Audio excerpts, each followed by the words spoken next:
Penampakan rumah subsidi seluas 14 meter, harga mulai 100 juta rupiah, disebut kamar kos.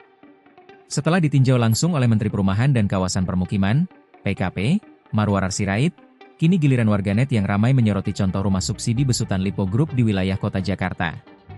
Terdiri dari dua tipe, Lipo Group menyediakan pilihan hunian subsidi tipe 1 kamar tidur dengan luas tanah 25 meter persegi, 2,6 x 9,6 meter, dengan luas bangunan 14 meter persegi dan tipe 2 kamar tidur dengan luas tanah 26,3 meter persegi, 2,6 x 10,1 meter, dan luas bangunan 23,4 meter persegi.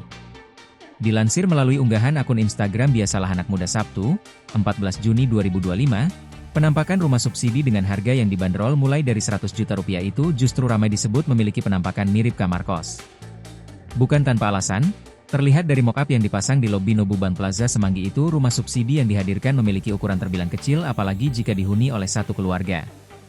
Tampak pada bagian depan rumah tipe 1 terpasang pintu kecil beserta satu unit jendela untuk sirkulasi udara dan pencahayaan. Sementara pada bagian dalam ruang keluarga dibuat menjadi satu dengan dapur kecil beserta mesin cuci bahkan TV. Di sebelah ruang keluarga sekaligus dapur itu tersedia satu unit kamar tidur lengkap dengan toilet.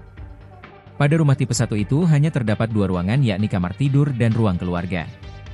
Sementara untuk rumah tipe 2 hanya ditambahkan kamar kedua pada bagian atas yang dibuat seperti mezzanine. Selain ukurannya yang kecil, minimnya sirkulasi udara di rumah subsidi tersebut juga turut menjadi sorotan. Download Tribun X sekarang, menghadirkan lokal menjadi Indonesia.